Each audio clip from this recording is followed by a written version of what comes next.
We hear it all the time, right? The future is electric, it's green, and it's coming fast.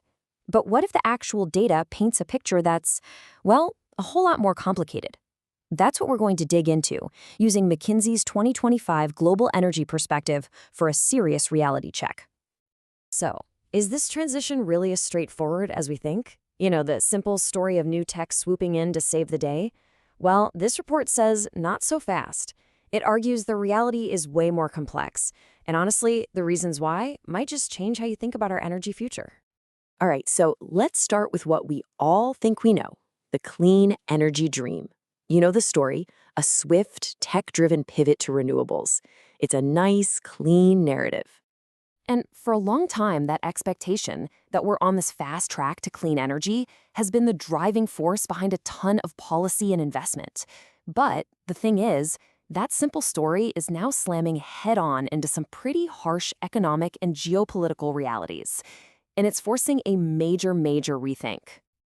And that brings us to the real heart of the issue, what the report calls a new energy trilemma. Think of it like this. It's not just about going green anymore. There's this constant three-way tug of war that is shaping literally every big energy decision being made today. So what are these three competing priorities? First up, you've got affordability. I mean, energy has to be cheap enough for regular people and businesses to function, right? Then there's security. Every country wants to know for sure that the lights will stay on, that they're not dependent on someone else. And finally, of course, there's decarbonization, the big one, hitting those climate goals. The real problem here, they're all pulling in different directions. If you pull really hard on one, you usually have to sacrifice a bit on the other two. And this quote from the report just nails the shift we're seeing. It says that for a lot of decision makers, affordability and security are increasingly carrying more weight than decarbonization does.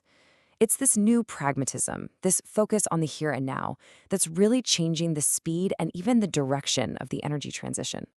Okay, so you've got this trilemma pulling things in different directions. Now let's throw something else into the mix, a massive and kind of surprising shock to energy demand.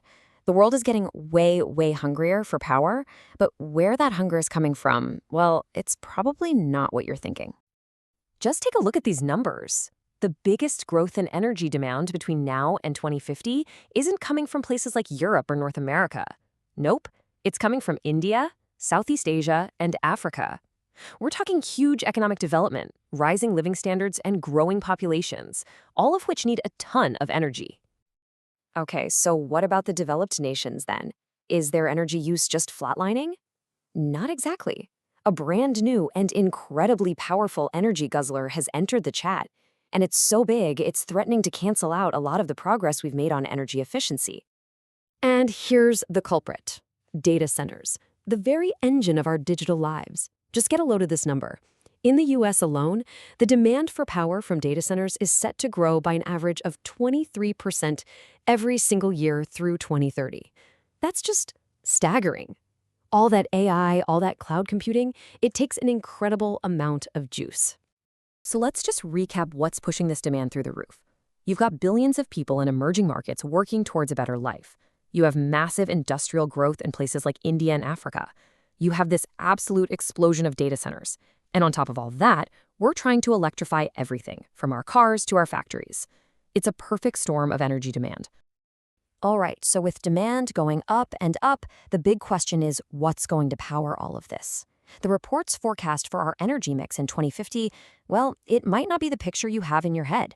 It's definitely not the all-green, all-renewable future some are hoping for. Yeah, this is a real eye-opener. Take a look. Even by 2050, the projection is that fossil fuels will still make up somewhere between 41 and 55% of all the energy we use. Now, sure, that's less than today, but it's a far bigger slice of the pie than a lot of people expect. It shows oil, gas, and coal are going to be a lot stickier than we thought. And this really gets to the heart of the matter. We have a tale of two fuels here. On one hand, renewables are absolutely booming, no question. They're the biggest source of new power. But on the other hand, natural gas is showing this surprising staying power. For a long time, we called it a bridge fuel, right? Something to get us from coal to renewables. But now, it's being seen more as a destination fuel, the reliable backup power we need for when the sun goes down or the wind stops blowing. And it's a similar complex story with oil. It's not as simple as everyone's buying an EV, so oil demand will disappear. Look at the numbers. Yeah, oil for road transport is expected to peak around 2030 and then start to fall. But that's only part of the story.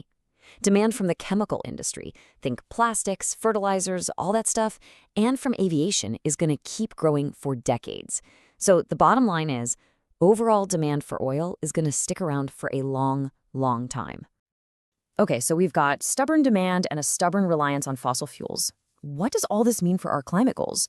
What does the path forward actually look like? And this is probably the most sobering takeaway from the entire report. The data is pretty clear. Under every plausible scenario they modeled, even the most optimistic sustainable transformation one, we're on track to blow past the critical 1.5-degree climate target. The hard reality is the path we're on now leads to a world that's somewhere between 1.9 and 2.7 degrees warmer. So what's the big takeaway here? It's that the energy transition isn't some single, neat global event.